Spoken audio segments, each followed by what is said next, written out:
Déposer un bulletin dans l'urne, c'est exactement ce pourquoi les Libyens se sont battus pendant 8 mois.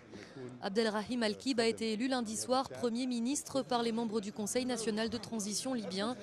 Et pour le président du CNT, c'est un premier pas vers la démocratie. Qu'en est-il de la démocratie? C'est exactement devant vous, c'est devant tout le monde. C'est un processus démocratique, comme chacun l'a vu à la télé. Les premières élections nationales sont censées avoir lieu en juin prochain. Objectif, la formation d'une assemblée chargée de rédiger la nouvelle constitution. Les futurs candidats commencent donc à s'organiser, même si les partis n'ont pas encore d'existence officielle pour l'instant. Dans ce salon de Tripoli, le Parti national libyen peaufine son programme, conscient de l'ampleur du défi à relever.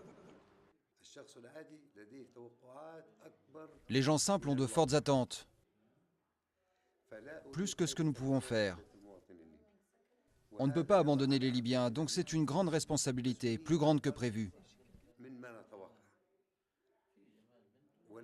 Il y a une attente, je le vois dans les yeux de chacun.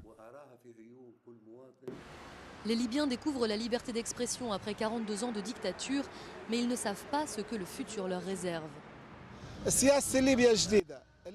La politique dans la nouvelle Libye n'est pas encore claire, donc on ne peut pas vraiment en parler.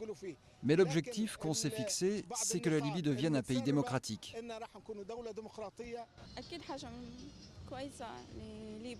Voter est une bonne chose car on peut élire qui on veut. Pas comme avant, quand quelqu'un est président pour 42 ans. Les Libyens ont 8 mois pour relever leur premier grand défi démocratique. Si tout se passe comme prévu, 1 an après ces élections constituantes, ils seront à nouveau appelés aux urnes pour des élections générales.